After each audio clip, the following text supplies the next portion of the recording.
हरे रामेति कृष्णेति नाम संकीर्तनं सदा लोकक्षेमाय कुर्वन्तं प्रेमिकं सद्गुरुं भजे.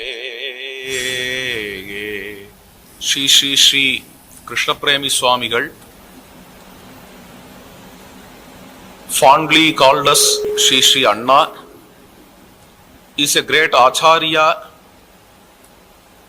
a Mahapurush like Sri Krishna Chaitanya Mahaprabhu and Sri Vallabhacharya. He came to this world on 31st 8, 1934 and left the mortal world on 31 8, 2023. He was born at a small village called Senkanur nearby Kumbhakonam, Tamil Nadu. Sri Krishna Janmashtami to the very great parents, Sri Venkatarama Shastri. In Tamil we call as Sri Venkatarama Shastrigal and Parvati Ammal. They belong to a very illustrious, great lineage of Sri Perivacham Pillai, Sri Krishna Suri, who wrote the commentary for Nalayara Divya Prabandham, the compositions of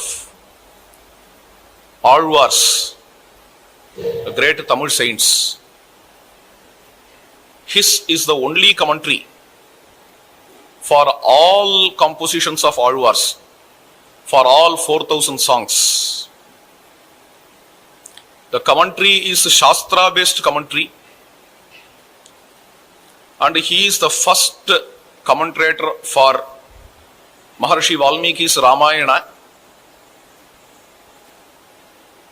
The commentary for the chosen slokas, therefore his commentary is called as Tanishloki.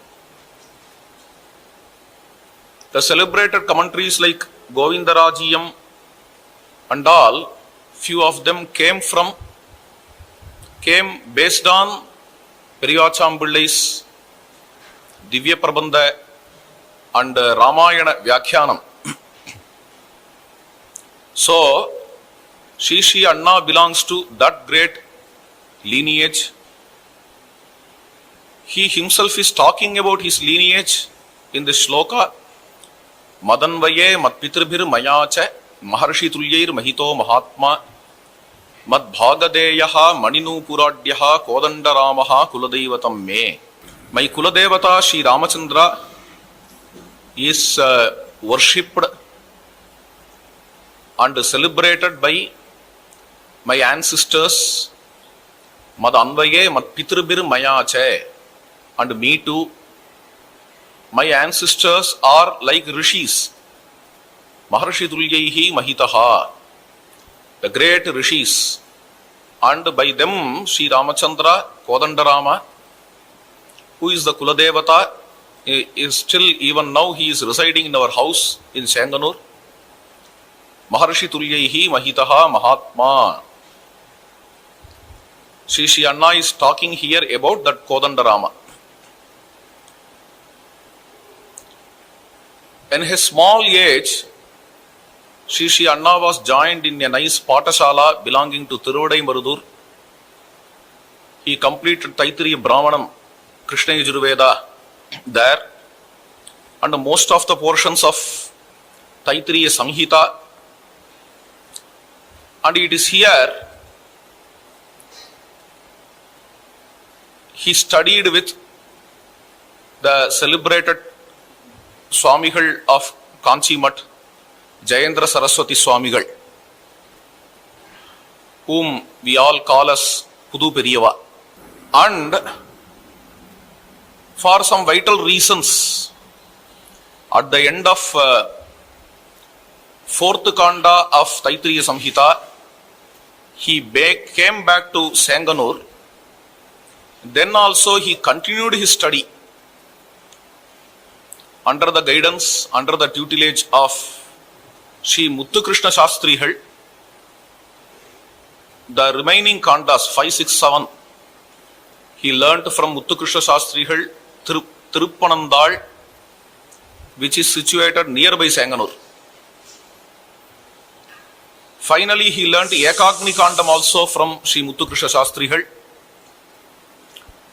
After that, he learned Apastamba Sutram, Grihya Sutram, how to perform the Vedic rituals based on the Apastamba Sutra that he learned from the same Muthukrishna Shastrigal. And from his own father, Sri Venkatarama Shastrigal, he learned Bodhayana Sutra, which is our Sutra. And our Sutra connects us with Bhagavan specially, because to my knowledge, Bodhayana Sutra is the only Sutra which talks about how to have an idol and do puja for Mahavishnu. So this most of the Archakas, they belong to this Bodhayana Sutra, most of the Pancharatra Archakas. So even Shaivagama Archakas, many of them belong to Bodhayana Sutra. My grandfather, that is Venkatarama Shastrigal, is expert in Bodhayana and Asalayana. He taught both to Sri Anna. And then Kavya Patha. He also, Sri Anna learnt Raghuvamsa and Kumara Sambhava of Kalidasa from Sri Venkatarama Shastrigal. Sri Venkatarama Shastrigal had a guru whose name is Shiva Krishna Shastrigal, belonging to next street of Senganur.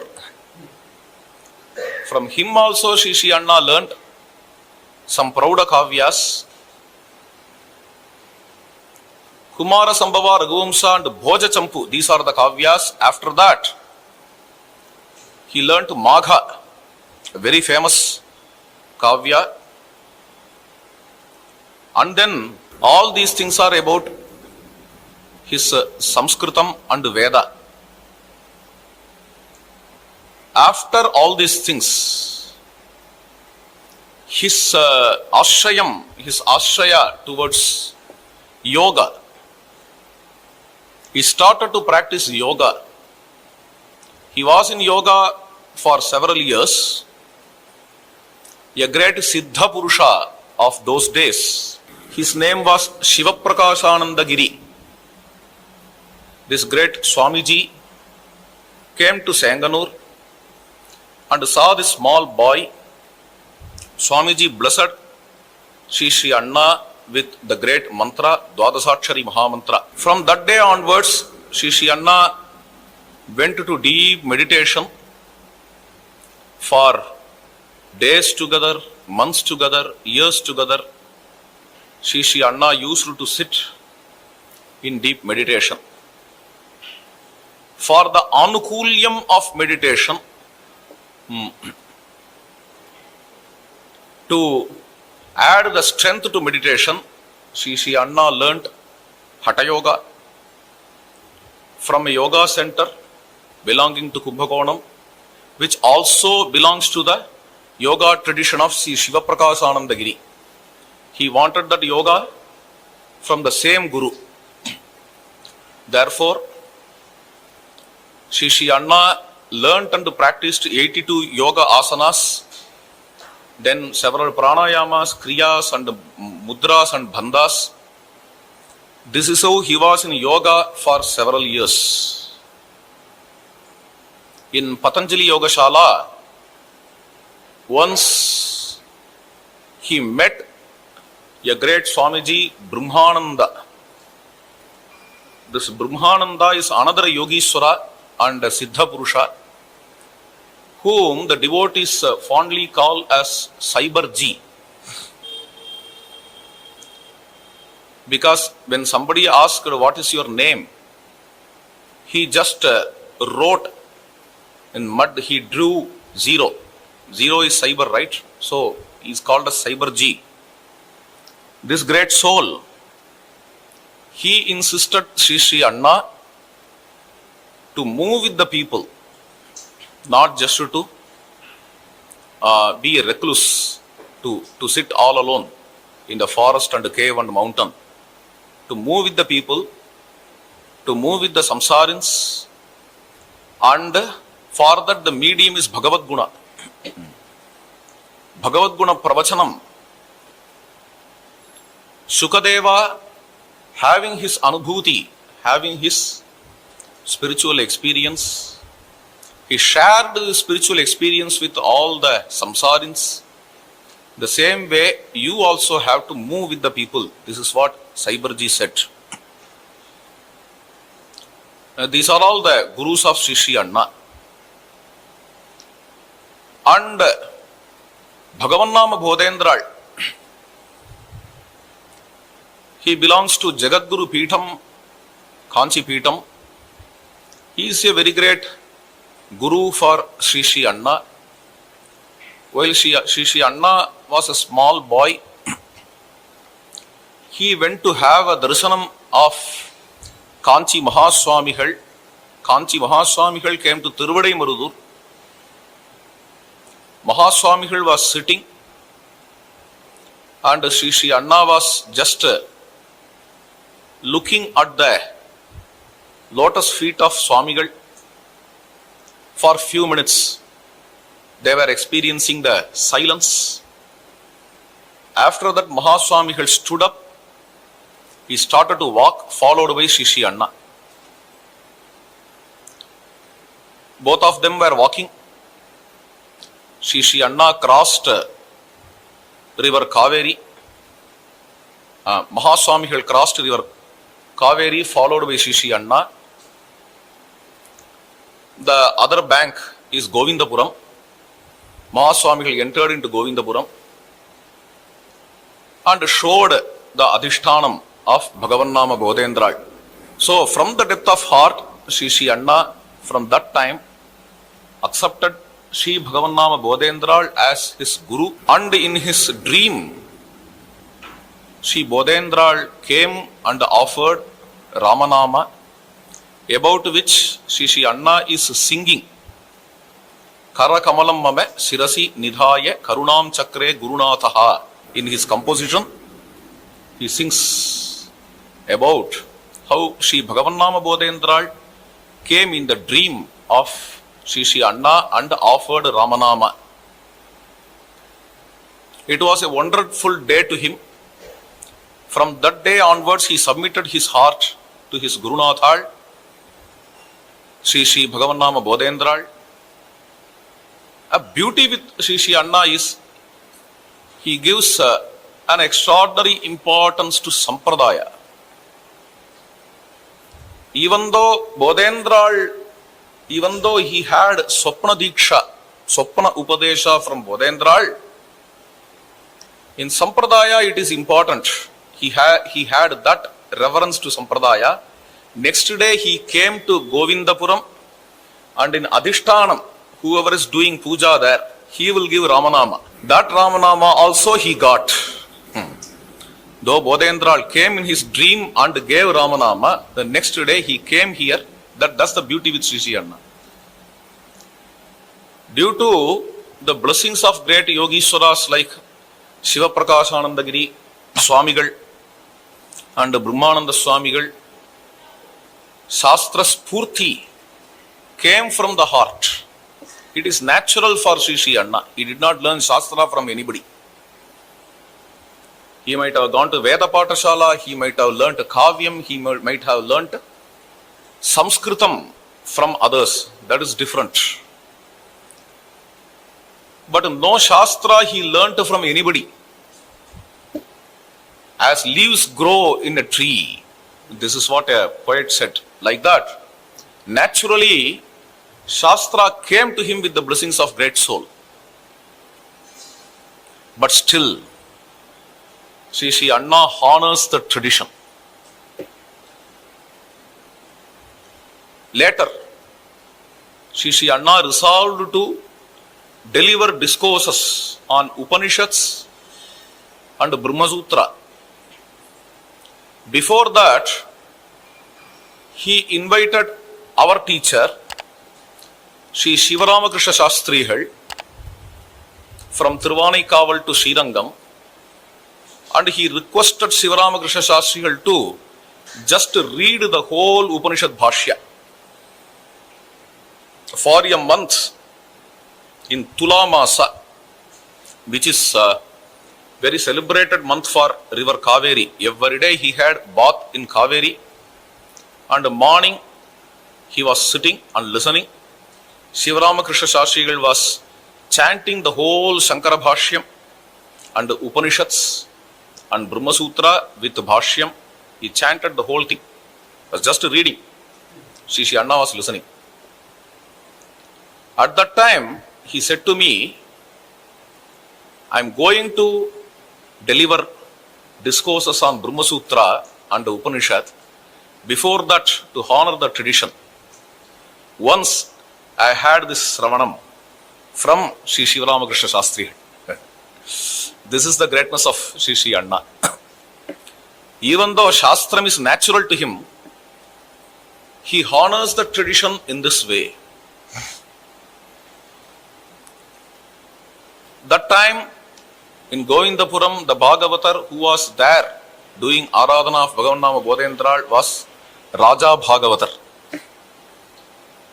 And from that day onwards, in Govindapuram, Sri Anna got deeply attached. Sri Anna was highly inspired by a very great soul, Swayam Prakashananda Swami,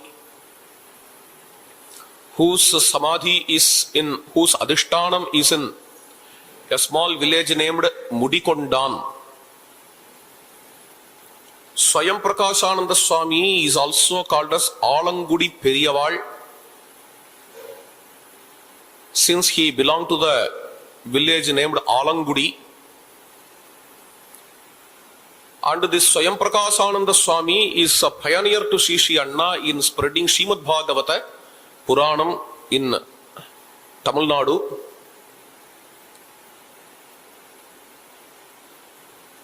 Following Alangudi Periyaval, Swayam Prakashananda Swami, Sri Anna brought Srimad Bhagavatam to the limelight in Tamil Nadu. This credit goes to Sri Anna of bringing Bhagavatam to a huge crowd. Once Sri Anna went to the Aradhanam of Alangudi Periyava Swayam Prakashananda Swami. In every Aradhana Mahotsava there would be Bhagavata Saptaha, 7 days Bhagavata chanting, and for all 7 days Bhagavata chanting, Sri Anna, as a small boy, he was the only one person who was reciting the whole of Bhagavatam for all 7 days. Every day almost 6 to 7 hours. In Swamiji's Adhishtanam,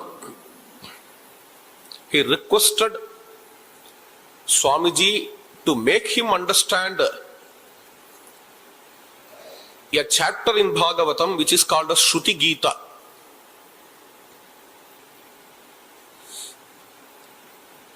Perhaps the toughest chapter in Bhagavatam. And then at that night in dream, Alangudi Periyaval, Swayam Prakashananda Swami came to Sri Anna and blessed Sri Anna. Next day morning, Sri Anna says, when he opened the book and saw that Shruti Gita chapter in the 10th book of Bhagavatam, he could understand every word of it and composed several songs based on Shruti Gita. These songs are available even up to our times. Every shloka is converted into a song. For every shloka, there is a composition by Sri Anna. And all these songs are dedicated to Swayam Prakashananda Swami. And a very great Bhagavata, very great Krishna Bhakta, named Venkuttu Anna. His guru was Arana. Arana had darshanam of Mirabai, and he submitted his whole life to Mirabai, a very great Radha Krishna Bhakta. Arana was not contemporary to Sri Anna, but Arana's direct disciple, Sri Venkuttu Anna. He voluntarily came to see Sri Anna. And while coming, he entered asking, "Here I heard that there is a Krishna Premi." There is a Krishna Premi. Krishna Premi means one who loves deeply Sri Krishna, or one who is loved by Krishna, one who is Krishna and love. So, I heard that there is a Krishna Premi here, I want to see him. This is how he came. Sri Anna's original name is Sri Ramakrishna Shastrigal. Ramakrishna Paramahamsa's name. And Sri Anna is very much inclined to Sri Ramachandra and Krishna. Therefore, he is Ramakrishna. Venkuttu Anna came and he listened to Srimad Bhagavata Pravachanam of Sri Anna. And he started to love Sri Anna like anything. He introduced various texts of Krishna Chaitanya Mahaprabhu's Sampradaya, Gaudiya Sampradaya to Sri Anna. For that reason, Sri Anna learnt both languages, Odia and Bengali, to understand these texts in original form. And also Sanskrit texts, various Sanskrit texts of Rupa Goswami, Jiva Goswami. Arana's tradition is a living tradition. It is not just bhakti in theory, it is bhakti in practice. Therefore, Venkuttu Anna took Sri Anna to Chennai. Most of the devotees of Sri Arana were in Chennai at that time. Arana's own son, whom devotees call as Dachu Mama, his original name is Balram Das, and various other devotees. With all of them, Sri Anna is getting introduced. It was a wonderful satsanga, which made, of course, it is natural to Sri Anna, and in this way, in this external world, this Radha Krishna Prema Bhakti came to Sri Anna. And by that, he developed a very great Viraha Bhava to Krishna. I should have darshan of Sri Krishna. Like Sri Krishna Chaitanya Mahaprabhu, he also went into the depth of Viraha Bhava for around 1.5 years to 2 years. He was in a deep Viraha Bhava, Gopi Bhava. He himself had become a Gopi at that time. Only at that time these kinds of stotras came. Atmanivedana Stotram and all. This Viraham got calmed when Krishna came to him. Krishna came to him in the form of Bhakta Kolahalam. It's a very interesting thing. Viraham got calmed when he had darshan of Vibhavam. In his Charitram, it doesn't come like that. Krishna came to him in the form of an archa. Krishna came to him in the form of an idol. On seeing that Bhakta Kolahalam,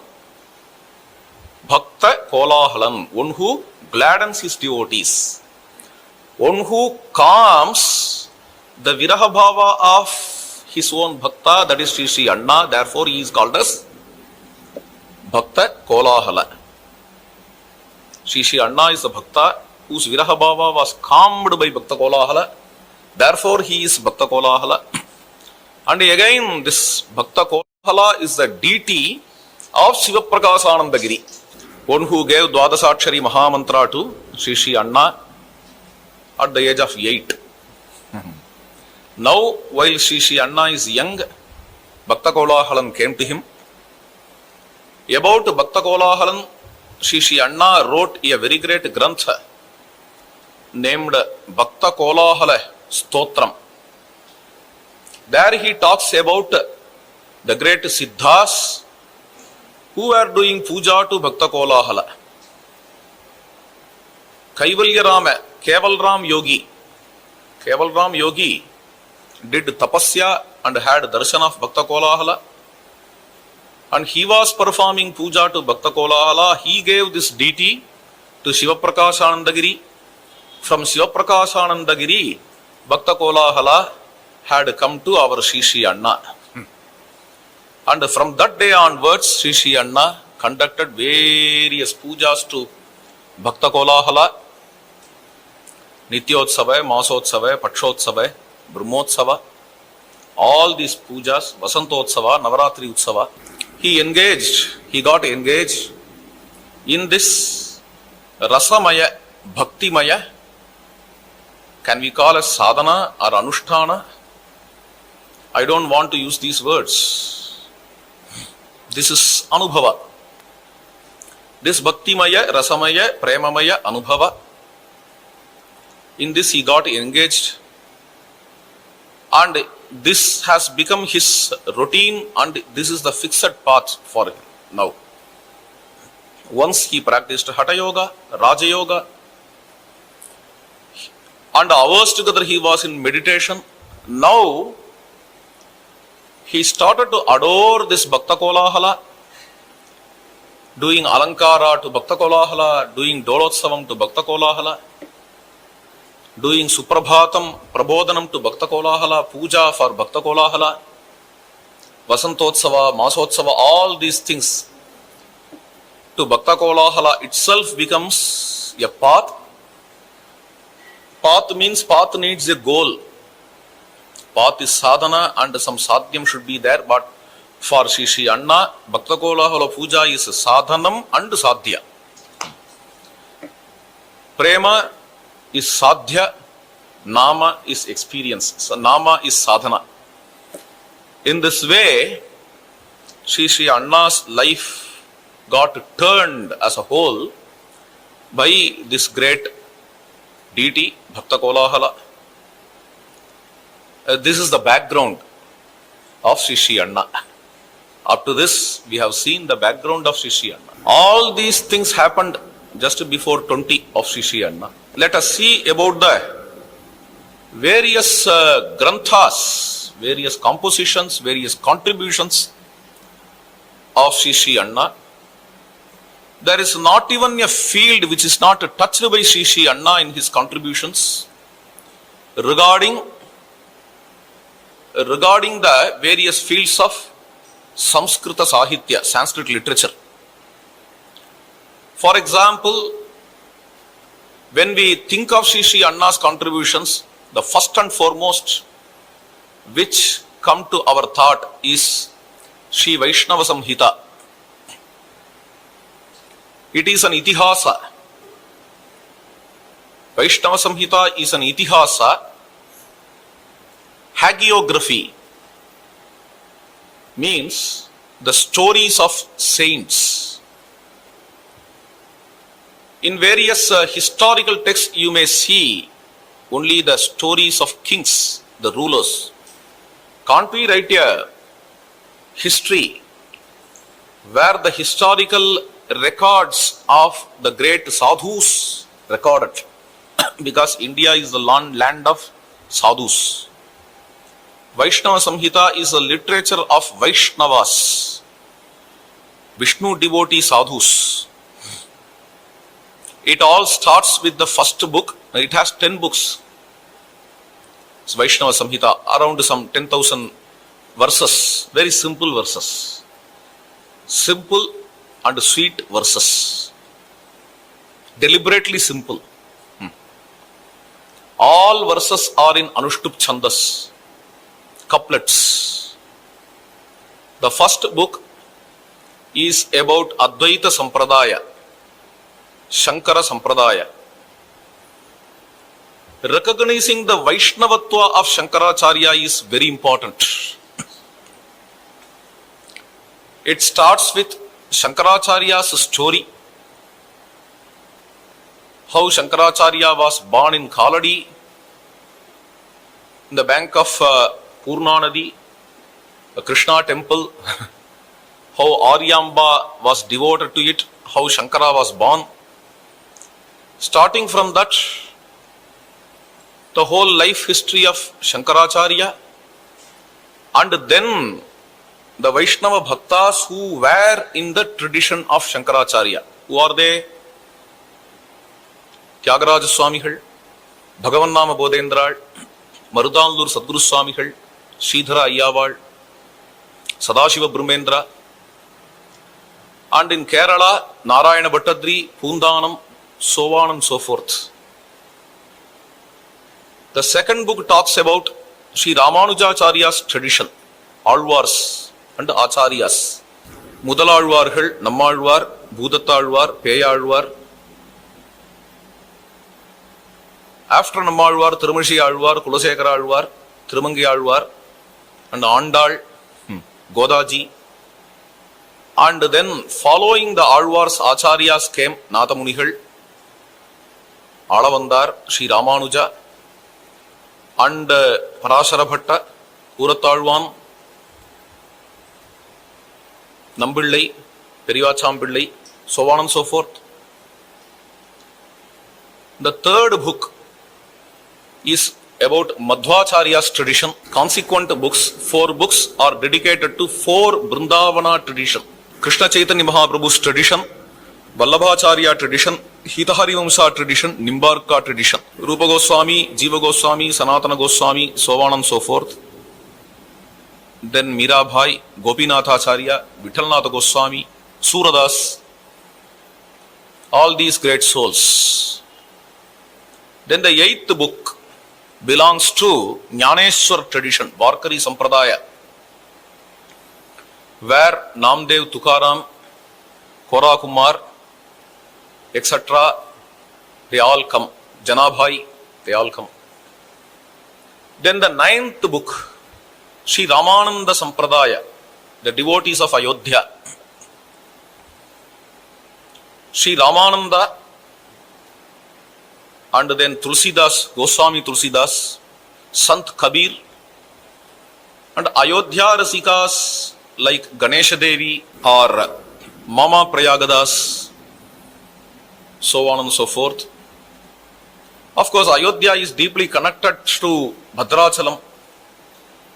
In fact, the great Nabhadas and his disciple, how they came from Bhadrachalam is recorded in Vaishnava Samhita. Therefore, in Bhadrachalam, Bhadrachala Ramadasa Charitram, all these things come in 9th book, including the Natha tradition, Nath Panth, Matsyendranath and Gorakhnath. All these things come in 9th book. Because all these things have a link. Even Nath Panth is linked with Ramanand. Therefore, all these things come in 9th book. 10th book is about the modern Mahatmas. Sri Ramakrishna Paramahamsa Deva and a very great saint named Vasudeva Brahma, Keval Ram Yogi, and then Shiva Prakashananda Giri, so on and so forth. These greats, about these great souls, the 10th book. I don't see any other hagiography, any other literature which comprises all Vaishnavite saints in a single book. You have Bhakta Vijayam, you have Bhaktamal, all these things are having predominantly the North Indian saints. In the same way, there are Guru Parampara Prabhava, Arayarapadi, these cover the South Indian saints. But Vaishnava Samhita is a one literature which has almost all the saints belonging to north, south, east and west of India. It's a very rare kind of literature. And And among these saints, Siddhantas they may differ in Siddhanta. One is Advaita Sampradaya, another one is Visishta Advaita Sampradaya, another one is Dvaita Sampradaya. They may differ in so many things. For example, Advaita says world is unreal.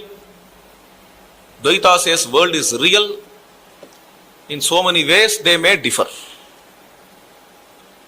But the quintessence, one cannot reject the pure devotion to Lord Narayana, which is found in all these traditions.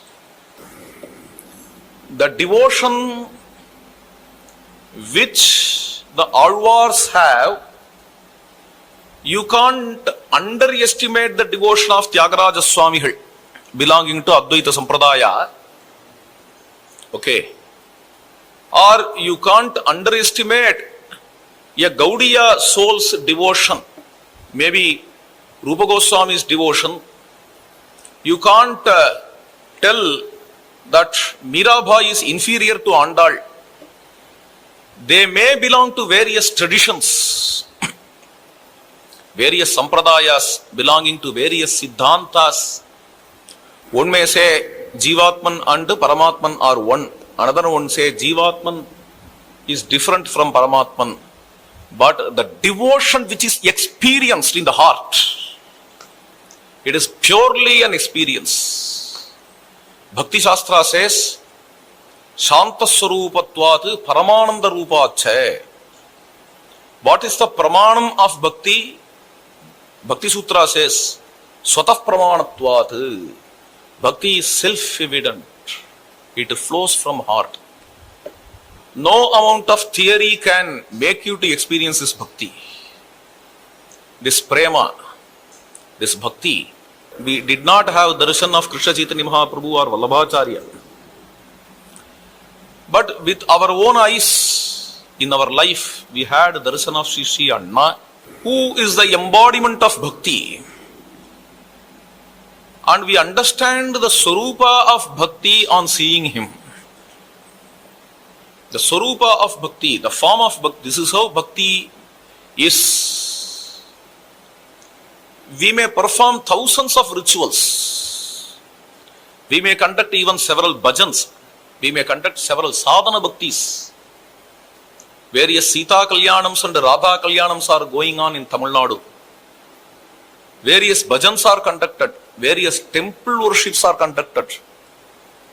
But through all these things, we try finally only to have that experience, the pure devotion, pure love, which we can understand at least to a little extent only by seeing a great soul who lives that prema bhakti. And we had an opportunity to have darshan of such a great soul in our life. Only by seeing him we can understand the bhakti swarupa. Bhakti swarupa. Okay, coming back to this. Acharyeshapi sarveshu taratamyam vina kalau shuddham bhagavatam dharmam jagraha premiko guruhu. Among the various acharyas having different siddhantas, the quintessence is Hari Bhakti. And this Hari Bhakti is getting manifested in this literature, Sri Vaishnava Samhita. So in Hari Bhakti, they all stand as one. Shankara Sampradaya, Ramanuja Sampradaya, Madhva Sampradaya, Hitahari Vamsa, Chaitanya, Vallabha, Nimbarka Sampradayas, Ramananda Sampradaya, Jnaneshwara Sampradaya, and Ramakrishna Sampradaya. They all stand as one in Hari Bhakti. That's a very important thing. This is elucidated in Vaishnava Samhita. Madhusudana Saraswati Swami, he says, Jagat Satyam Asatyam Va Netareti Matirmame Sri Krishna Charanambojam Satyameva Vijanatam. We know the lotus feet of the Lord as true, whether world is real or unreal. So, you may have debate regarding world's reality or unreality, but we all are one in understanding the lotus feet, the truthfulness of the lotus feet of our Lord. We dealt with the Itihasa of Sri Anna. Then he wrote 3 Puranas. One important Purana, he himself is calling this as Srimad Bhagavatam's Upapurana.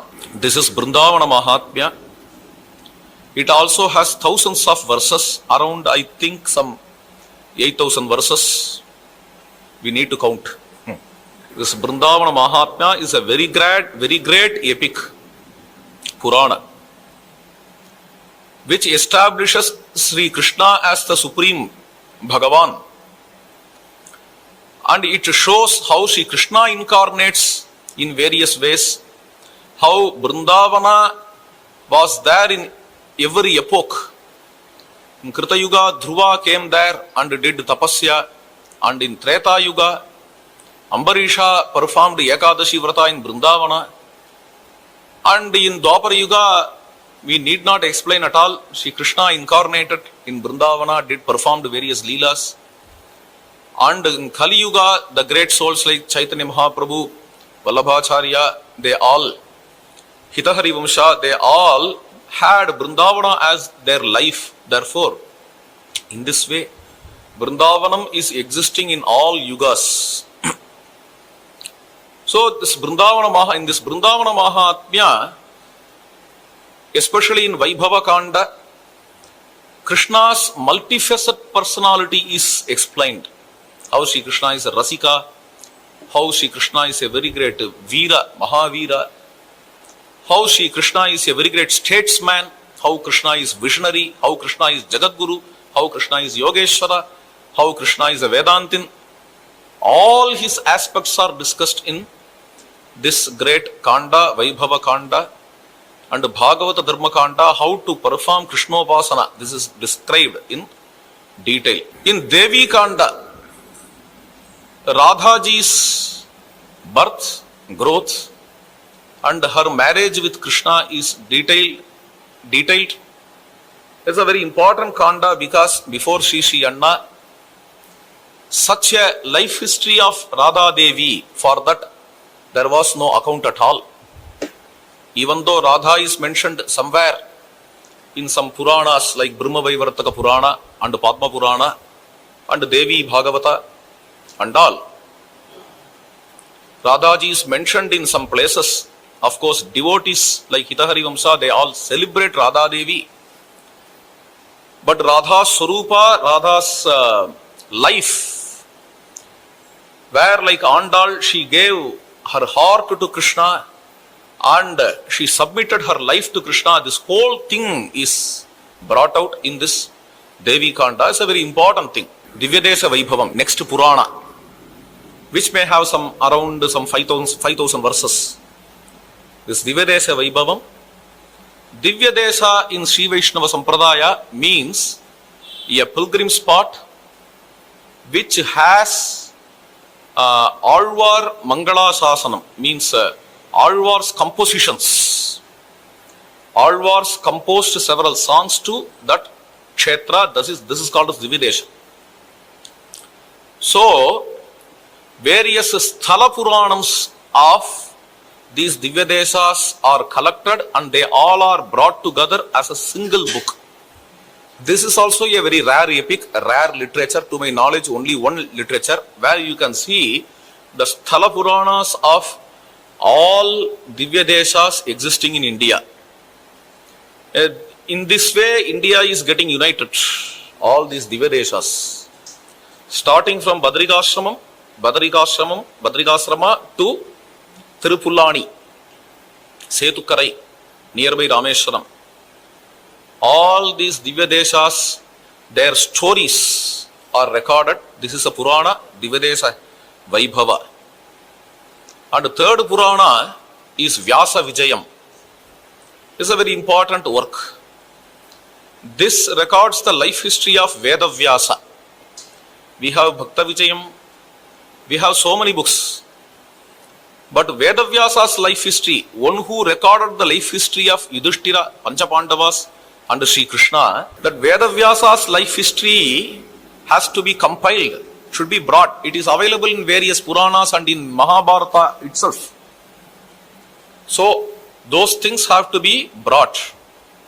Starting from how Vedavyasa divided the Veda, Veda Vibhaga or Veda Vyasa, expanded the Veda starting from that up to how he gave Srimad Bhagavatam to Sukadeva.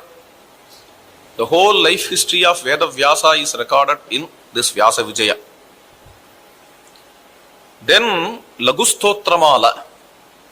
It has simple slokas. These slokas are various praises to the Lord. Lord Narayana in first two books. Then the third book about Sri Ramachandra. Fourth book about Sri Krishna. In this stotra about Govardhana, Yamuna, Brindavana, all these things come. The stotra about Sadhu, Guru, Tulasi, Gopi Chandanam, all these things come. And the stotra about Lord Shiva also comes. Lagu Stotra Mala. Then Brihat Stotra Mala. Brihat means huge. Lagu means small. Small stotras, Lagu Stotra. This is Brihat Stotra Mala. Rama Kathamrita Sara. It is the first one among these granthas in Brihat Stotra Mala. 100 slokas about Ramachandra. I think this is the only literature among the Stotra Granthas which plays the role of a praise to the Lord, praise of the Lord, and also a thesis, a research analysis. I hope that in every shloka, a PhD is hidden. In this 100 shlokas, so many shlokas analyzing Ramayana. And Sri Anna presents this analysis to Rama himself. He is talking to Rama. He is talking to Rama, not narrating Rama's story that Valmiki has already done. He takes every event and analyzes it, talking to Rama about his analysis. Okay, in this way, the Stotra Grantha is in a thesis form. It's a very interesting thing. It can give lot of research topics. Many children can, many students, many PhD candidates can take topic after topic from this Ramakathamritasara regarding Ramayana. I think somebody has already done. For your information, some students already have done PhD research on Sri Anna's Granthas. It all started first, I think, with Sri Anna's direct disciples, starting from Shrikant Anna. He did, and after that his disciple, Umapati Shastri, he also did in Sri Anna's Grantha. So many persons, they have done PhD in Sri Anna's Grantha. Rama Kathamrita Sara and Govinda Kathamritam. I will talk about Govinda Kathamritam little later. Then comes Bharata Kathamritam, very important. Mahabharata contains 100,000 verses, such a huge epic. To understand the crux of Mahabharata, that itself is difficult, as it is. Okay, that's very important, because people can narrate their own stories. As it is, to understand the crux of Mahabharata, the core story and message of Mahabharata, Sri Anna wrote this wonderful text. Even though it is small, it has around, I think, some 200 and above verses, in which he comprises the whole story and message of Mahabharata. Beautiful. And this stotra is dedicated to Lord Venkateshwara, the deity who resides in his own village Sanganur, in a temple. And he dedicated this to that Shankapura Sanganur Venkateshwara. Then comes two books, very important books. One is Sudinaprakāśikā. What is this? First we saw the great Magnum Opus Vaishnava Samhita, the saints' story And Sudinaprakāśikā is giving the date of these great souls. When Tyagaraja Swamigal was born, which nakshatra and which year? The same way when Goswami Tulsidas was born, when Ramananda born. Like that, the date of all great souls, Sudinaprakāśikā, having an intention that these great souls' Janma Nakshatra has to be celebrated by the devotees. Then Bhakta Ratnavali, these two books, Sudinaprakāśikā and Bhakta Ratnavali, they are the subtexts of the great Magnum Opus Vaishnava Samhita. Bhakta Ratnavali has several verses about various devotees of Bhagavan as a stotra, not as a narration, as a stotra. A very important thing to be noted is that some devotees are left in Vaishnava Samhita. Their stories are not narrated in Vaishnava Samhita. Those stories come in this Bhakta Ratnavali. We can find those great soul story in this Bhakta Ratnavali. And Sri Anna has a devotion to Lord Shiva also. So he wrote Shiva Stotra. This is Bhakta Purisha Stava. This is called as Bhakta Purisha Stava. In Sri Anna's village, Paranur, about which we are going to see little later,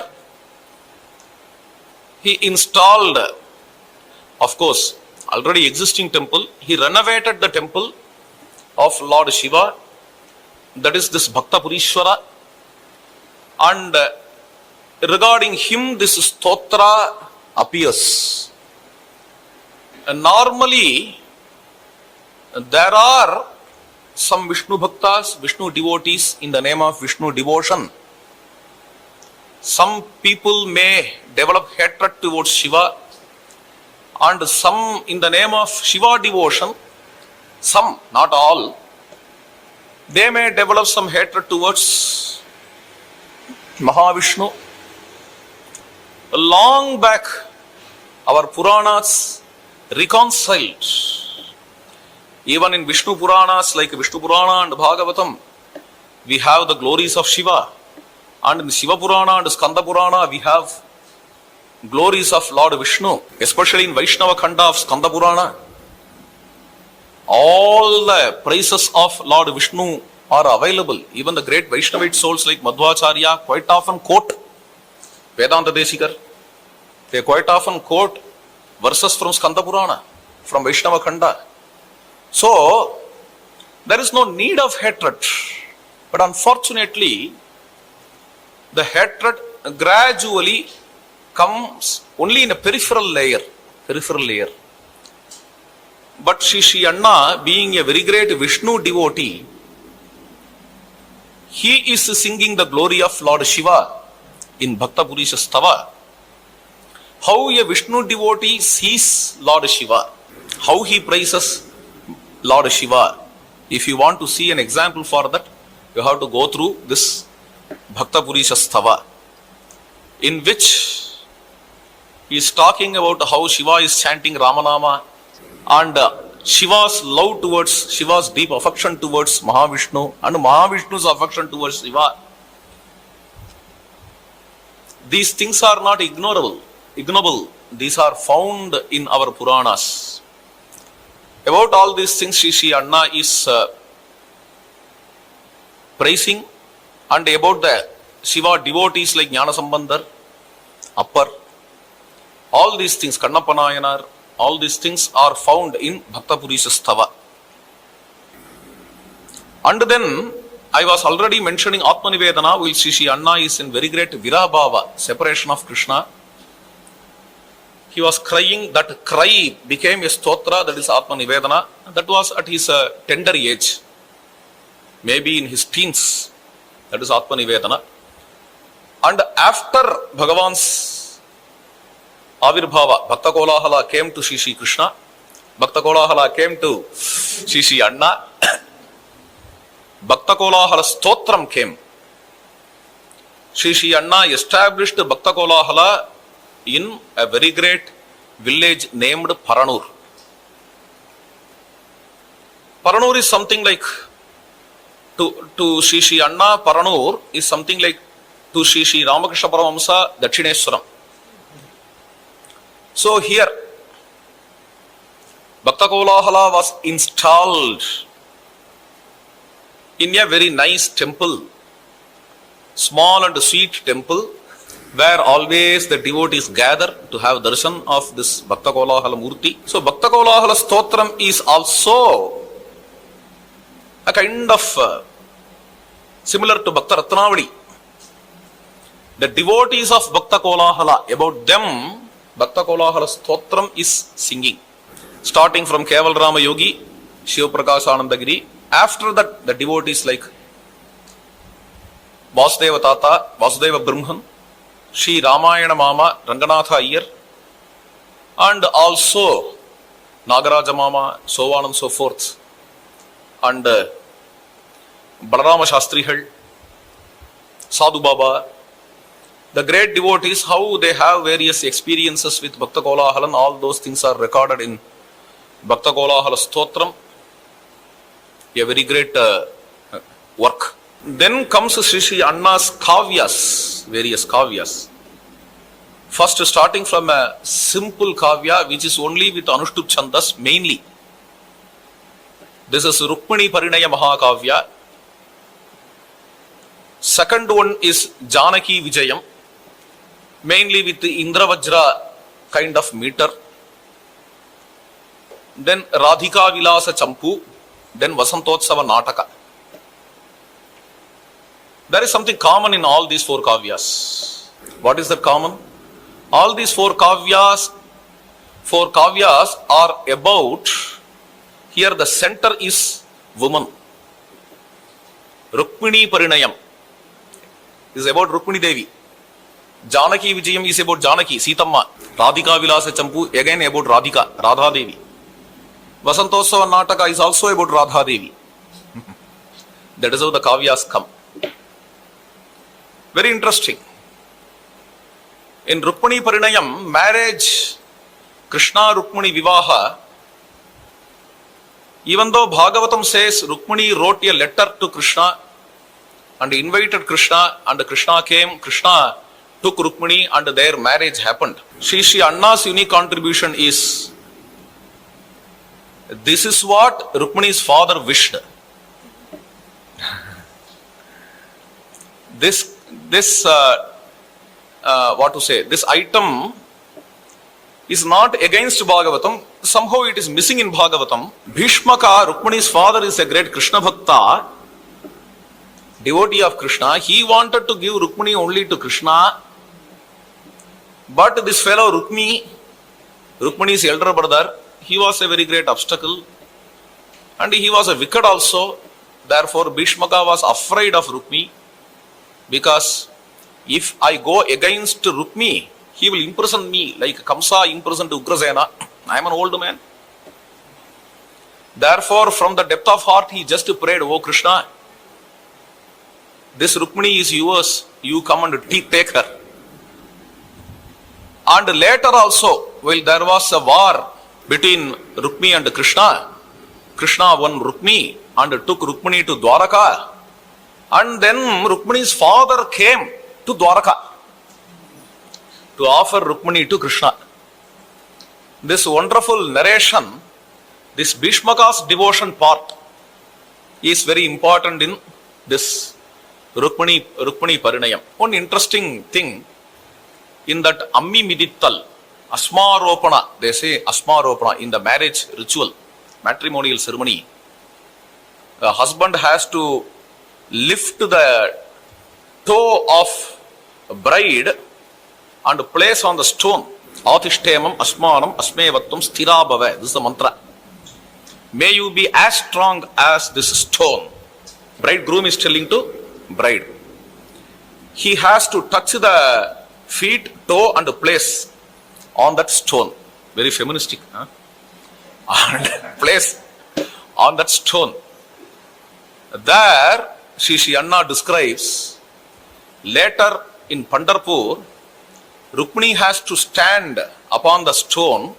For that, now Krishna is giving a training. These are all wonderful things.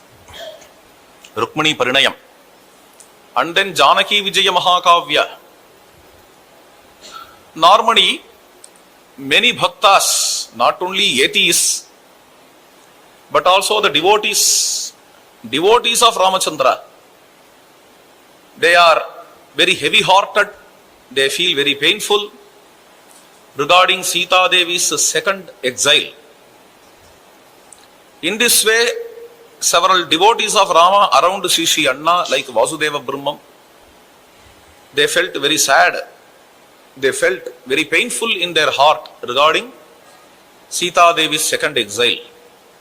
Therefore, console the devotee's heart. Sri Anna wrote this Janaki Vijayam, which is a wonderful masterpiece regarding why Sita went to the forest second time.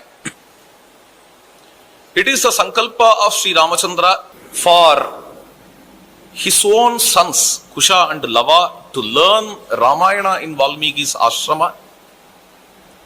And at the end of Ramayana, it is told, Kutumba Vriddim, Dhanadanya Vriddim, Striyascha Mukhyaha. Those who listen to Ramayana, they will lead a happy family life. To prove it, to prove the words, to prove the statement of Maharshi Valmiki, the whole story happens. Sita Devi goes to the ashrama of Maharshi Valmiki. Her sons learn Ramayana from Maharshi Valmiki. They come back and they sing Ramayana in front of Sri Ramachandra in his Ashwamedha Yajna. Finally, Ramachandra's family, that includes Usha, Lava and Sitamma, Sita Devi, got reunited with Sri Ramachandra. This is a remade story. In Uttar Ramayana, some other thing happens. Sita enters into chasm. But here in Janaki Vijayam, finally Sita Devi, after Rama listening to Ramayana, of course, even before Janaki Vijayam, we have Padma Purana and also Ananda Ramayanam, which reunites Sita Devi with Rama. In the same way, Janaki Vijayam also does it. After listening to Ramayana, Ramachandra, as a fruit of listening to Ramayana, Ramachandra got reunited with Kusha, Lava and Sita Devi. This is a beautiful thing. And at the end of Janaki Vijay Mahakavya, a wonderful thing comes. Sita Devi was kept on the throne. Various chaste women, Pativratas like Anasuya, Arundhati. Anasuya is holding umbrella. Savitri and Arundhati are fanning Sita Devi. Like that, all other chaste women are performing upachara for Sita Devi, and Sita Devi is described as Pativrata Chudamani. This is a triumph of Janaki. That is why Janaki Vijayam. And Ramachandra is the reason for this triumph. And various Prakarana Granthas, 4 Prakarana Granthas Sri Anna has written. Simple Prakarana Grantha, that is Bhakti Pata, to teach Bhakti to the kids, children. This Bhakti Pata is written. Hari Bhakti Manjusha is a poetic commentary for Narada Bhakti Sutra. And the Premika Gita is the essence of Vedanta, essence of Upanishads. Krishna Bhakti Rasodaya is about the Prema Bhakti that we submit to Lord Krishna. That is Krishna Bhakti Rasodaya. These are the 4 Prakarana Granthas. Then Sri Anna's Shastra Granthas. Sabda Rupa Nirupanam is a simpler way of learning Samskrita, Panini, Vyakaranam. That too with as a Bhagavad Vishaya. Krishna Chaitanya Mahaprabhu wrote such a kind of work while he was young. He wrote a book And later Rupa Goswami also wrote a book regarding how devotion of Krishna can be combined with Vyakarana learning. In the same way, Shri Anna wrote this Sabdarupa Nirupanam. Even Bhatti Kavi is like that. Bhatti's Ramayana is nothing but how Vyakarana can get combined with Ramakatha. Sabdarupa Nirupanam, then Sahitya Sarani. This is to show how various components of Sahityam, literature, literary criticism, like Rasa, Chanda, Alankara, all these things can be offered to Lord Krishna. This is Sahitya Sarani. Nayika Nayaka Lakshanam and various rasas. For all these things can be made Bhagavad Guna. They all are offered to Bhagavan. And here comes Govinda Kathamrutam. Every Alankara is offered to Krishna. Rupaka, Upama, Simile, metaphor,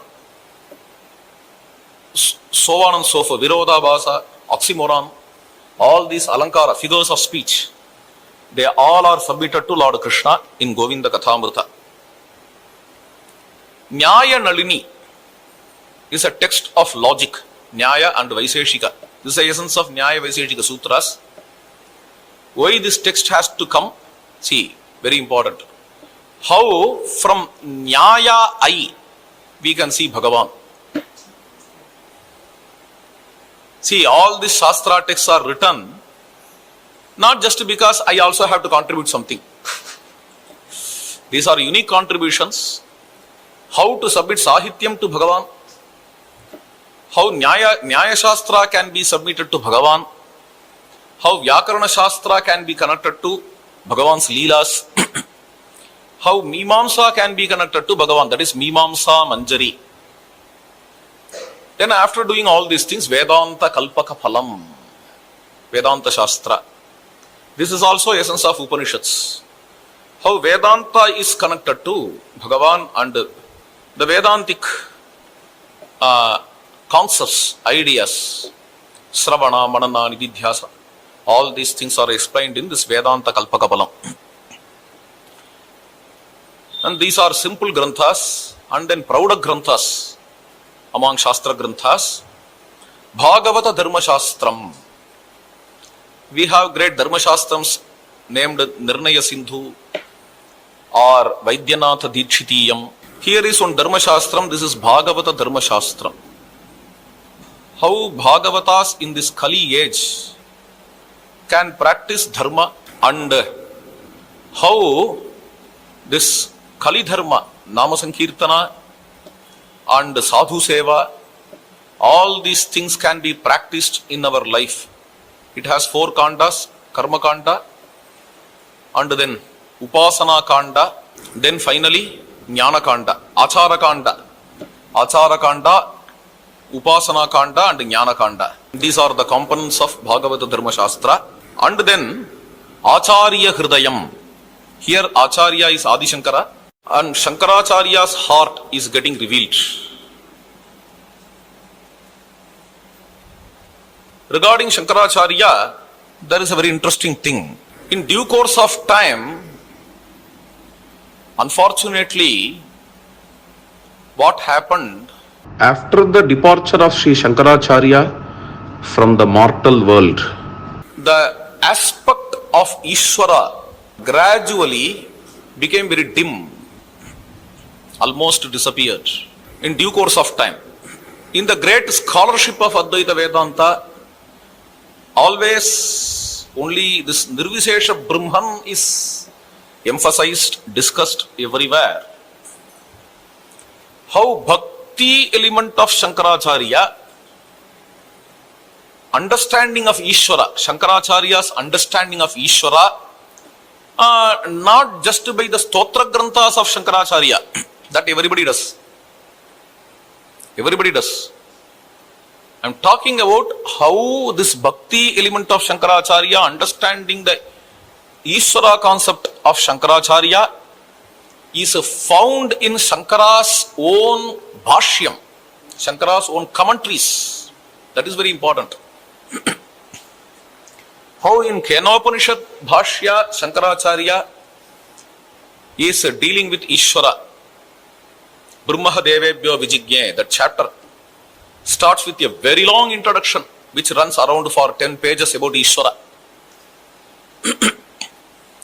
How in Ishavasya Upanishad, a Upasaka sees Lord Narayana within the sun orbit and how he requests Lord Narayana to reveal the paths.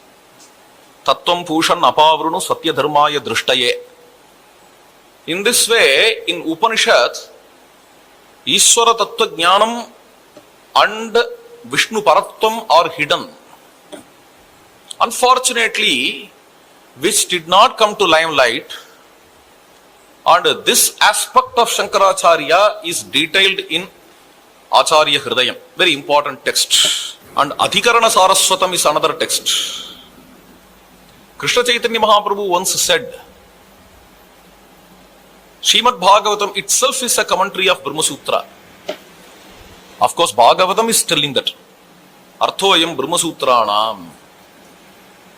Taking each Adhikaranam of Brahma Sutra and explaining it with Bhagavatam verses. This is the style of Adhikarana Saraswatam. The whole Adhikarana Saraswatam is filled with Bhagavata verses. With the eye of Bhagavatam, we see Brahma Sutra. Through the eye of Bhagavatam, we see Brahma Sutra here. This is Adhikarana Saraswatam. Then next one, Shatabhushani. There is a text named Shatadushani. 100 faults found in Advaita philosophy. This is Shatadushani. Written by a very great soul, Vedanta Desikar. Sri Anna has immense devotion to Vedanta Desikar. No doubt in it. We all know what is that. I am not just talking for a propaganda.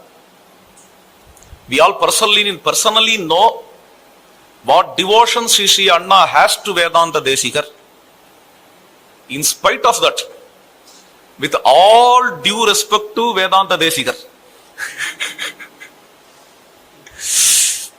with a very great devotion and reverence to Vedanta Desikar, Sri Anna wrote this Shatabhushani.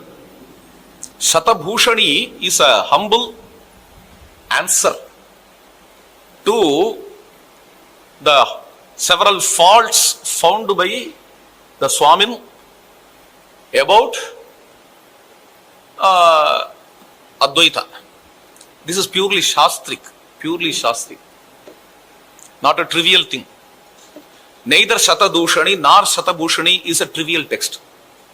Chumma adichikkiradhu illa. Not a debunking kind of, you are a fraud. No, not like that. It is purely Shastrik.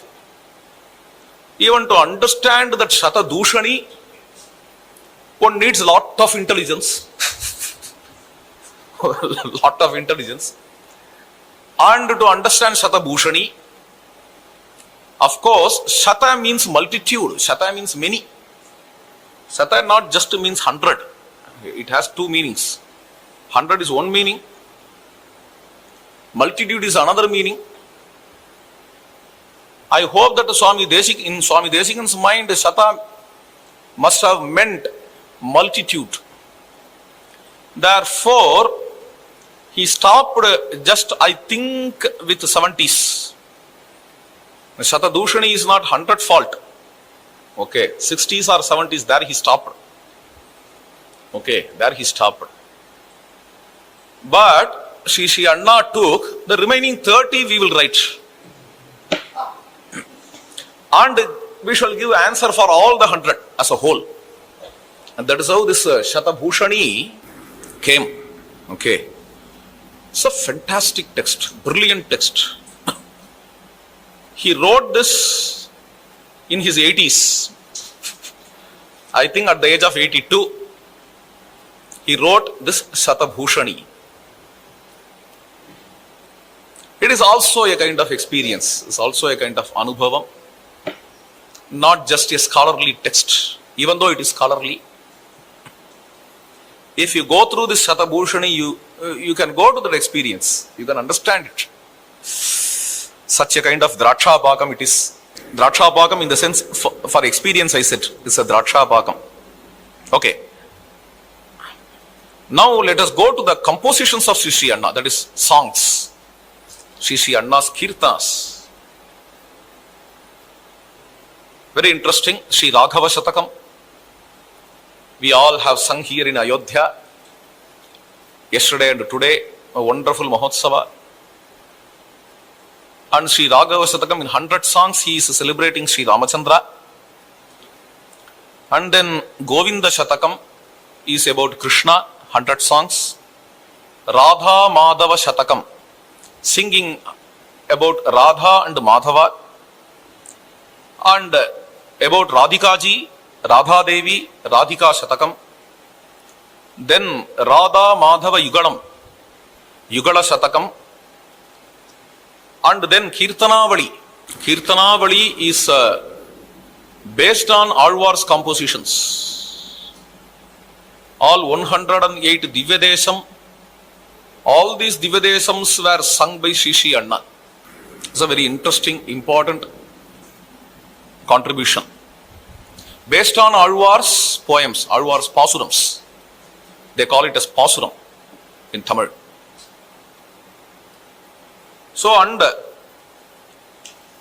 the pilgrim spots which do not come under this 108, those are also sung in Tirtha Shatakam, 100 songs about Tirthas, Punya Tirthas. And Gitavali, general songs about sadhus, Guru, Nama Vibhavam, Nama Mahatmyam and all. Then Nityotsava Paddhati. So 7 Shatakas, together 700 songs. After the Kirtanavali, Gitavali, Nityotsava Paddhati, all these things put together, you can have some 1000 songs of Sri Anna. 1000 compositions. Nityotsava Paddhati includes Bhakta Kolahalans, Suprabhatam, Puja, Dolotsava, Shringara. For all these things, songs are sung. Based on that only, this puja is conducted, not only for Krishna, but also for Rama, but also for Venkateshwara, Ranganatha. For all these things, Sri Anna has composed Dolotsava, Puja, Suprabhata, so on and so forth. That is Nityotsava Paddhati. Divinama Kirtanas. Then Hari Kathamrita Lahari. This is how to deliver Harikatha. For that, Harikathamrita Lahari is composed. These are the various compositions of Sri Anna. We saw Granthas, Shastra Granthas, Stotra Granthas, and compositions, Kirtanas. And now we are going to see compilations. Sri Anna's compilation means bringing various things together. For example, for Rama Kathamrita Sara, his own text, as an explanation, he brings various Pramana Shlokas from Valmiki Ramayana, from Agastya Samhita, from Adhyatma Ramayana, from Shiva Purana, various other Puranas, from Bhagavatam. So for Rama Kathamrita Sara, as explanation, we have compilation. And for Bharata Kathamritam, we have compilation from various Mahabharata Shlokas. And for Bhakta Purishastava, from Shiva Purana and Skanda Purana, various Shlokas, this compilation can be found. And Makaranda Sangraha, compilation of various Shlokas, various Shlokas by various great souls belonging to all traditions, like Vishishtadvaita Sampradaya, Advaita Sampradaya, Chaitanya Sampradaya, Vallabha Sampradaya, saints, their shloka compilation in Makaranda Sangraha. In the same way, in Tamil, Ten Kudu, there the compilation of Alvar's important verses about Krishna, Rama, Narayana, that also is done by Sri Anna. And for Bhagavata Dharma Shastra, he made a compilation. For Every shloka, Shastra Pramana is brought. All Shastras, it includes all Shastras, starting from the Veda, Upanishad, Sutras, and also Itihasa Puranas, Smritis. With all these things, the compilation for Bhagavata Dharma Shastra. These are the various compilations of Sri Anna. Now, Sri Anna's contribution for Tamil language. Sri Anna is a very great translator. He translated his own text, Vaishnava Samhita, Brindavana Mahatmyam, and Divya Vibhuti-s. All these things he translated. His own Itihasa and Puranas he translated. And regarding Bhagavata Dharma Shastra, half of Bhagavata Dharma Shastra he wrote explanation in Tamil. I hope that this is the final grantha of Sri Anna. Up to half it stands. Before that, he translated, this is a penultimate grantha, his translation of Sridhara Iyyaval's Magnum Opus, that is Bhagavan Bhushanam. Sri Anna translated in sweet Tamil. And his own Guru Bhagavan Bodhendra's book, it is a treatise, it is a research book, Bhagavan Rasodaya. Sri Anna translated that as per the instruction of the great Kanchi Mahaswami. So Sri Anna is a very great translator of all these literary works, all these books. And he translated his own book, Shatabhushani. The whole of Shatabhushani is translated in Tamil. He wrote a wonderful work in Tamil, that is Vaishnava Samhita Tamil Kirtanangal. It is not just a translation of Vaishnava Samhita. He took various themes from Vaishnava Samhita, for example, Ahimsai. About Ahimsai, a poem in Tamil. And showing the examples for Ahimsa, several great souls from Vaishnava Samhita. Paropakara, helping others. For this is a theme, for that a song, in which he shows various saints from Vaishnava Samhita. How this saint did Paropakara, that saint did Paropakara. Like this, for all human virtues, human values, various poems where the saints were taken as examples. This is the Vaishnava Samhita Kirtanaigal. These are his Tamil contributions, and various other songs in Tamil also he has written. Few more works we will see. Taking several Ramayana shlokas and writing explanation in Tamil. This is called as Valmiki Virundu. And the whole of Bhagavad Gita is explained in Tamil. This is Gita Amritam. Selected shlokas from Bhagavatam and written explanation in Tamil, that is Bhagavata Rasam. And essence of various Dharma Shastras he wrote in Tamil, that is Dharma Shastram. Book's name is Dharma Shastram. And he wrote a research book regarding Tamil Brahmin History, which is named as Tamilaka Brahmanar Varalaru. And he also wrote about Rajadharma, that is named as Arasiyal. Once Sri Anna was traveling in Rajasthan, somewhere he got down from his van for his Sandhyavandana. There it is written, this is the place various Pativratas entered into fire while Alauddin Khilji was invading. On seeing this, Sri Anna's heart melted.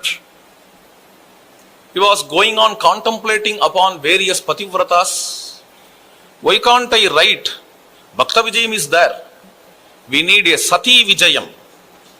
Sati means Pativrata, chaste woman. Okay. So this Sati Vijayam came around some 100 Indian women. About them Sri Anna wrote. 100 Indian women. Starting from the Vedic era, like Apala, Ghosha, Vagambruni, Vedic Mantrasiyas. Starting from them, then Upanishadic, women like Gargi, Maitreyi, like that. Tamil women like Avvayar, Andal, Karaikkalammayar, Rajasthan Pativratas, Maharashtra Pativratas, all these things, Itihasa Purana Pativratas, up to Sharada Devi. Sri Anna wrote the Sati Vijayam. And Adhyatma Bharatam is the Indian history, Indian spiritual history, Adhyatma Bharatam. Sri Anna's very important magnum opus is Veda Vijnanam, a very important book. 100 research articles regarding the Veda.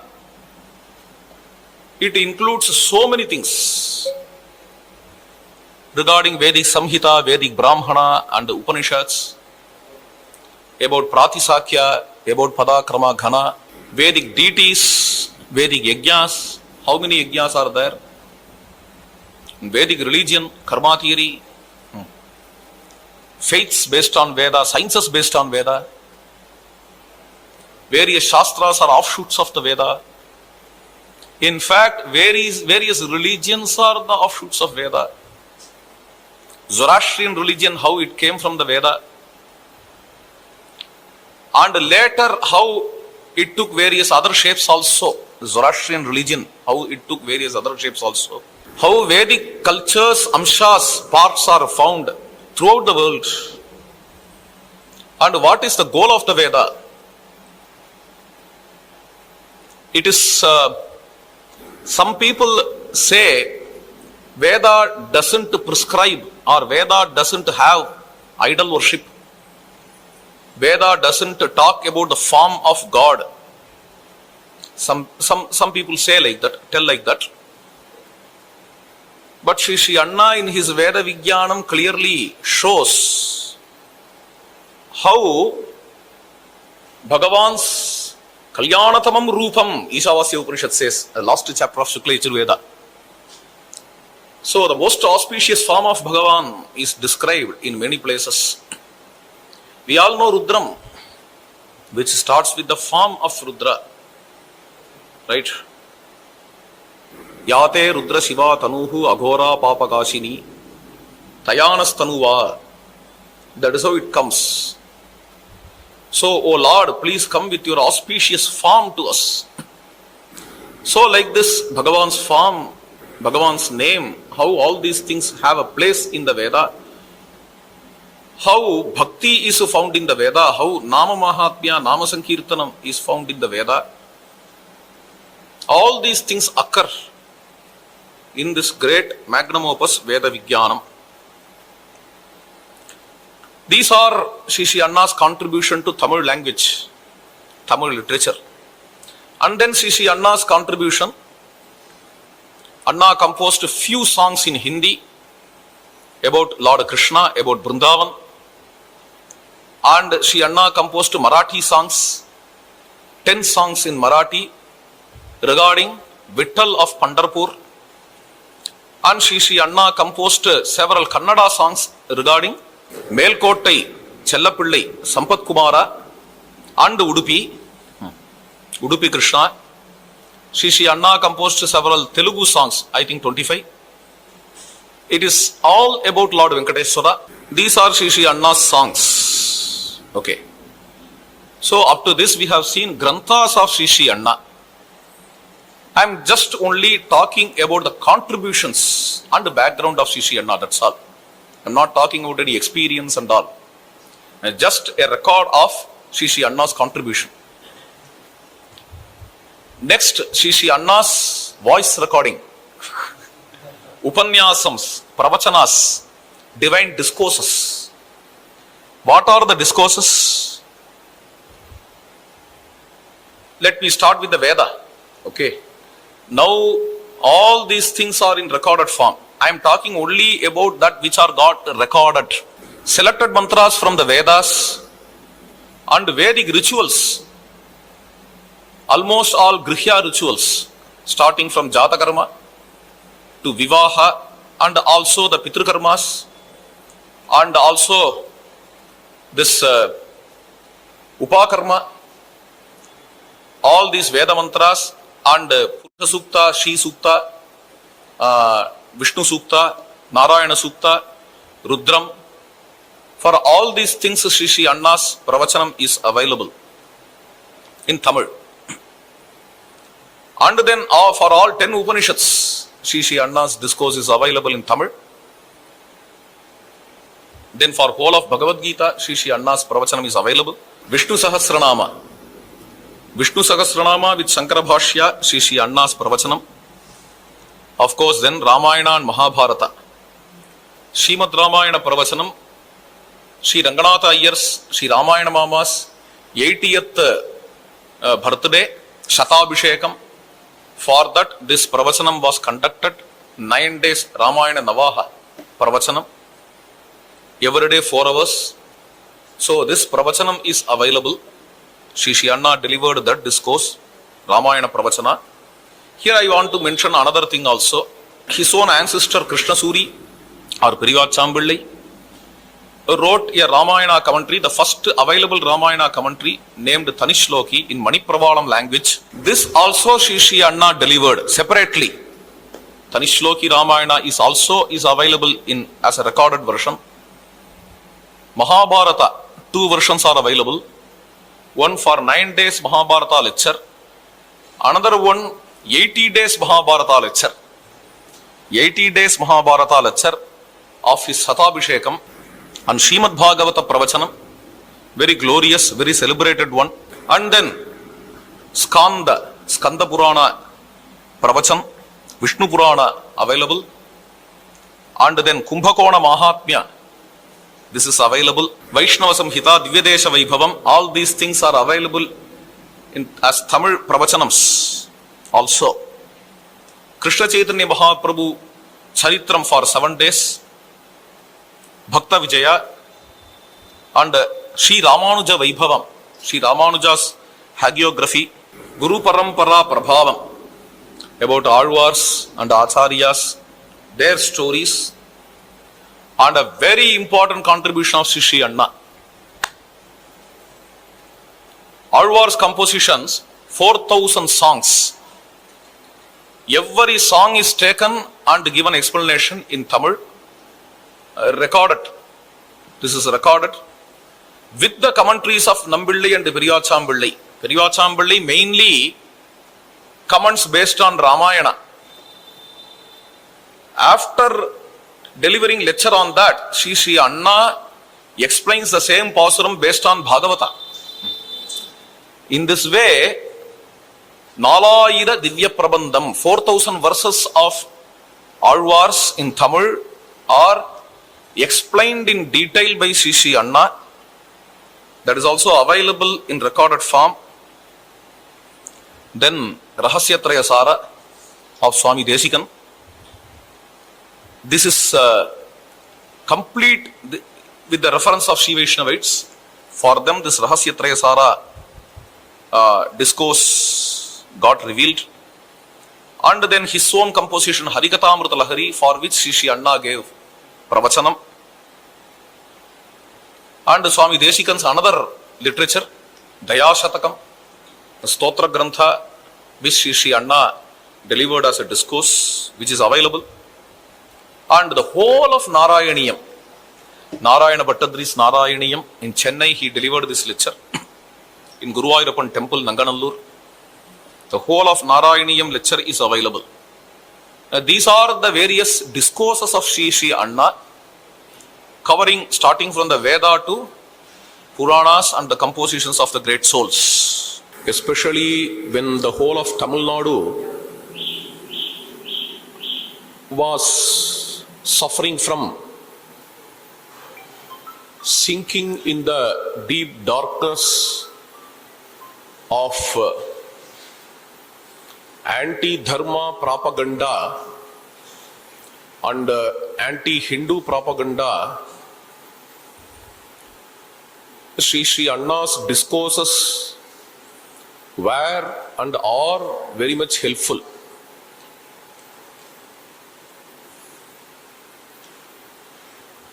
Once in Tamil Nadu, for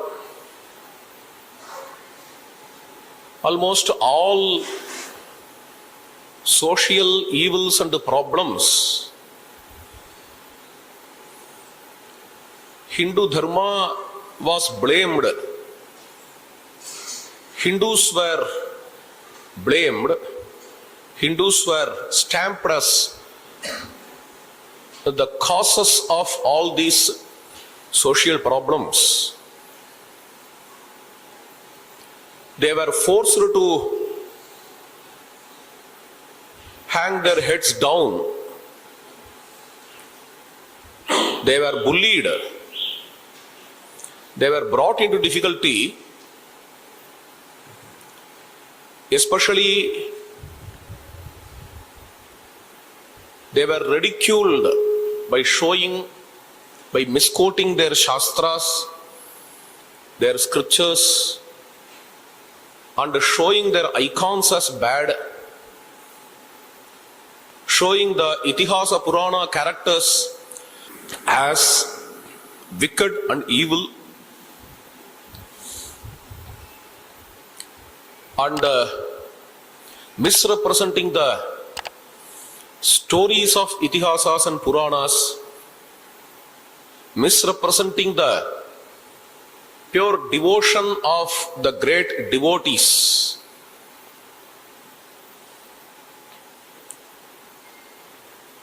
All these things happened based on the concocted invasion that never happened at all, which is well known as Aryan invasion theory.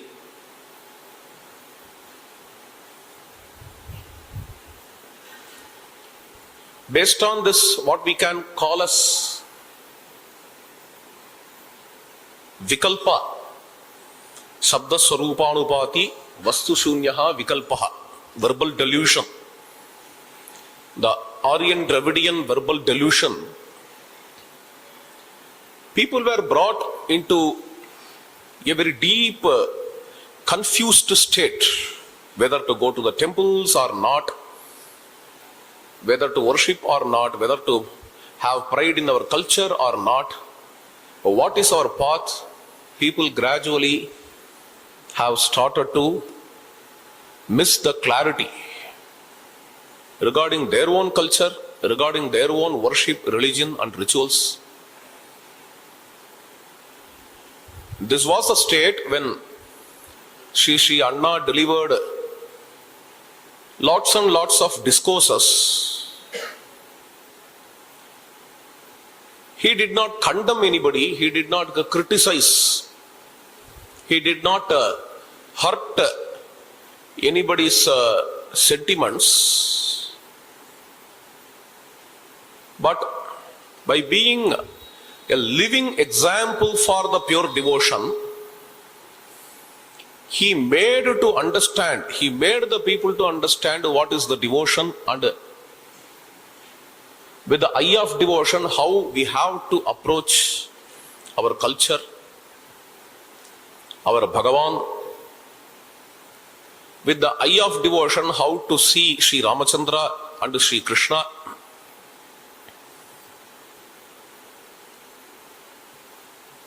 In his series of discourses, he elevated the souls spiritually, devotionally, so that the people in general started to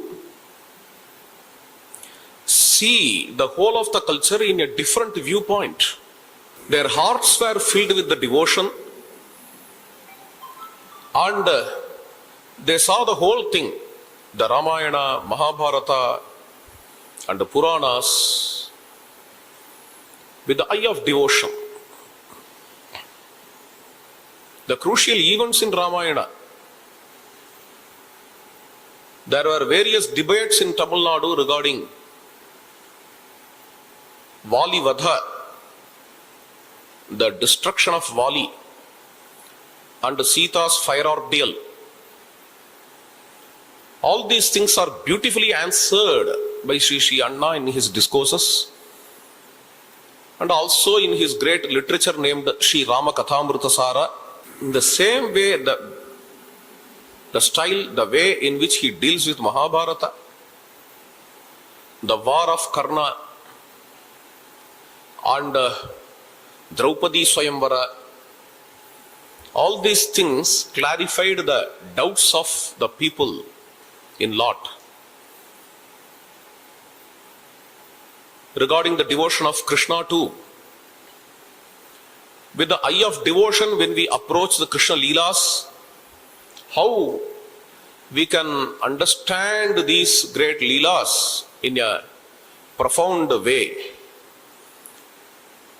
All these things are brought by Sri Anna, and in this way, in Tamil Nadu, thousands of Hindu people were saved from the psychological onslaught of the anti-Hindu and the anti-Dharma propaganda of those days. Sri Anna's contribution regarding conferences. At the age of 60, in his Shashtadha Purti, he invited 60 scholars and requested them to deliver discourses on 60 Shastra topics. This was a wonderful conference, and he invited various Bhagavatas to deliver later. Bhagavatas to deliver their papers, their lectures on Vishnu Paratvam, greatness of Vishnu or supremacy of Vishnu. This is called as Vishnu Paratva Manadu, Vishnu Paratva Conference. On those days, there was a great Vaishnavite scholar named Sri Krishna Swami Iyengar, Sudarsanam Iyengar or Puttur Iyengar. He mentioned about this Vishnu Paratva Manadu an important thing. He said, he wrote in his article, Sri Anna not only brought the scholars from Sri Vaishnavites to talk about Vishnu Paratvam, but also he brought the scholars from all other Sampradayas to talk on the greatness of Vishnu Paratvam. This is the greatness of Sri Anna, he said. Then Brahma Sabha conference in Chennai, there also several scholars came and various topics related to the Karmanushtana, because in this postmodern era, how we can practice the Vedic rituals. This has to be openly discussed, no other go. We can't ignore it. Vedic rituals have to be preserved, but we also cannot give up this modern era. So how to perform these Vedic rituals? For that, based on Shastra, for this, a very deep discussion, various scholars came and delivered various talks. These are all the various conferences conducted by Sri Anna at the age of 80. For 80 days, every day Sri Anna's disciples came and delivered various talks about Sri Anna's compositions. This is a very great conference in Ayodhya Mantapa of Chennai. Morning, for 80 days, many Sishyas came and delivered talks. Evening, Sri Anna's Mahabharata lecture, that too at the age of 80. The whole hall was jam-packed. He never misses to have darshan of Bhakta Kolaharan in Ekadashi. Every Ekadashi he has to go to Paranur. Throughout night, Dashami, he chants Hare Rama mantra, Mahamantra with his devotees. And Ekadashi he does Abhishekam for Bhakta Kolaharan with Upavasa, with fasting. Evening he delivers a lecture. And at night, again Ekadashi night, there will be a bhajan. And morning Dwadasi, there will be Unchavarti bhajan. This is starting from when Bhakta Kolahalan came to Sri Anna, from that day onwards. This is the practice of Sri Anna up to our times, probably for 60 years. This is the practice. So, in these 80 days of Chennai Pravachanam also, in between in Ekadashi he went to Paranur. Okay. And there he did this Abhisheka, and in Paranur he gave lecture, and he came back. This is how the whole thing is. 85 days, I think. 85 days happened. So, this is a wonderful conference, matchless conference of Sri Anna, and in this conference, 80 Ganapatis gathered, and they all had Ganaparayanam for 80 days. Under one umbrella, 80 Ganapatis, Vaidika Ganapatis came. They all were reciting Veda Ganapata in the presence of Sri Anna. And from that day onwards, from that 80th Jayanti onwards, 81st, 82nd, 83rd, every year, this Premika Grantha Satsanga is happening every year. So all these things are various conferences Sri Anna had conducted. Sri Anna's contribution regarding the temples of Tamil Nadu. He did Kumbhabhisheka. What to say?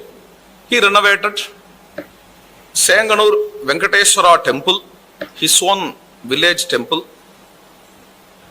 and he also renovated Tirukotiyur Vimanam, and he also renovated Tirukovilur Rajagopuram main tower, and then in Srirangam temple, very huge temple, in which two Sannidhis he renovated. One is Vittala Krishna temple, another one his own ancestor, Periyachambillai Sannidhi, that also got renovated by Sri Anna. And after his Shatabhishekam, Sriviliputtur Andal Vimanam, there is a golden Vimana, it got renovated by Sri Anna. And Srimushnam Dwarapalaka, long back at the time of Malik Kapoor, it was destroyed and it got renovated by Sri Anna. Two great Divadesams Sri Anna installed, one Kalvanur, another one Nilathingal Tundam. These two great Divadesams in Kanchipuram, Sri Anna renovated. And our own Thiruvaliyangudi, Sri Ramachandra temple nearby Senganur, Sri Anna's Devam. So Sri Anna renovated that temple. And also Trinangur Divadesams, Sri Anna had contributed regarding the Kumbhabhishekam of Trinangur Divadesam. This is not exhaustive, just some samples I have given. These are the great contributions regarding renovations of the temples in Tamil Nadu. Sri Anna, in his deep meditation, found out the Adhishthanam Samadhi of Sri Vijayagopala Yatihal, Vijayagopala Swami.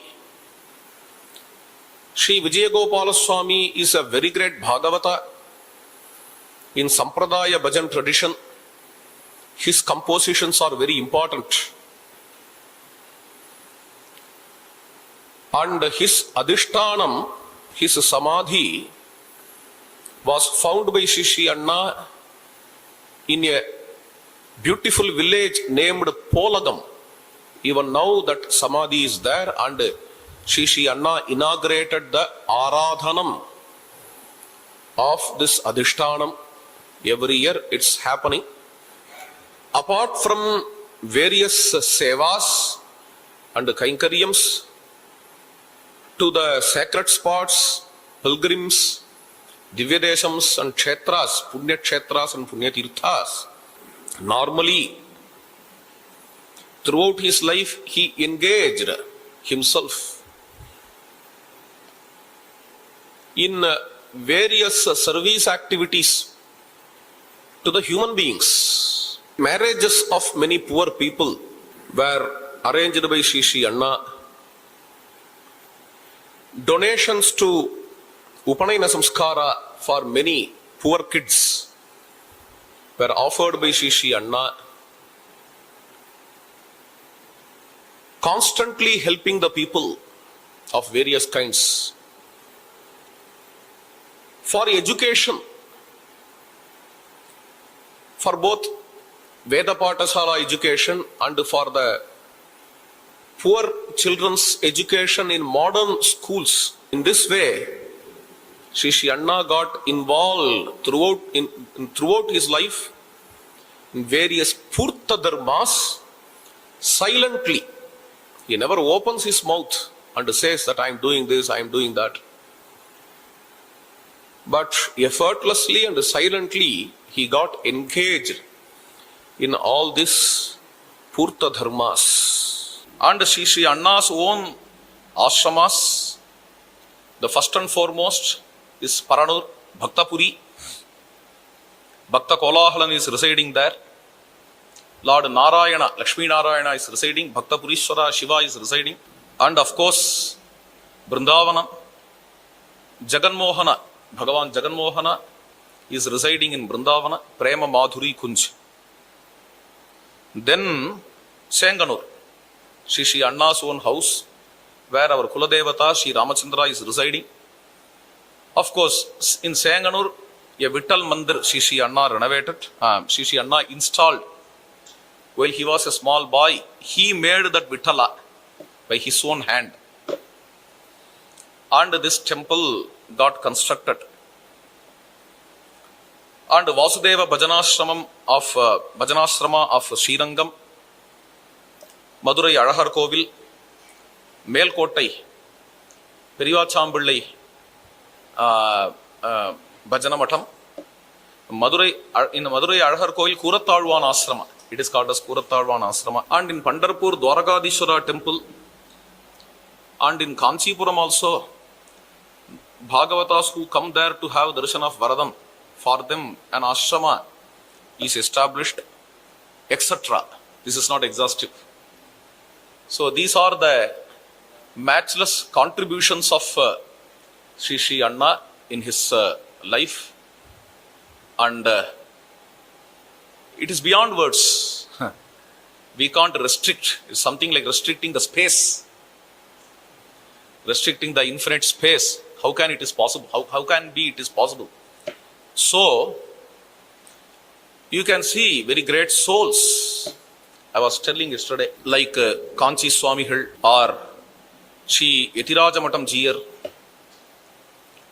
Ahobila Matam Jiyar, Andavan Swamigal, and Nanguneri Jiyar, Tridandi Chinnajiyar Swamigal.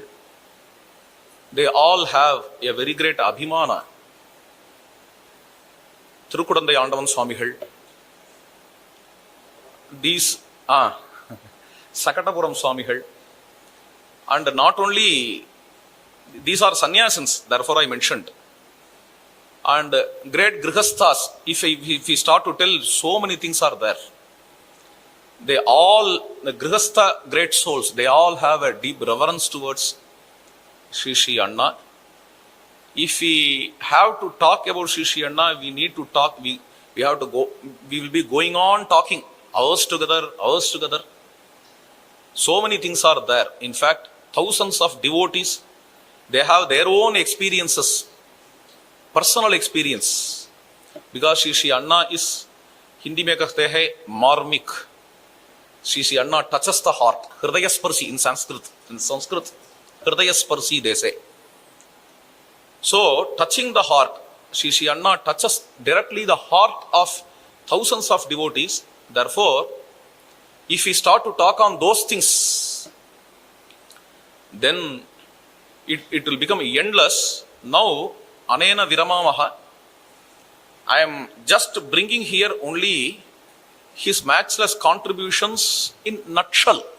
This is not exhaustive. In nutshell, these contributions are brought here. And the very interesting thing is, with all these things, he is very simple. He never says, I have done that, I have done this. These things I made. He never tells all these things. He is very calm, quiet, and simple. To understand his greatness, we can't expect from his mouth his own greatness. If we go to the devotees in general, even out of the devotee circle, if you go to the public and talk to them about Sri Anna, From them we can understand, in Tamil Nadu, we can understand the greatness of Anna. From them, especially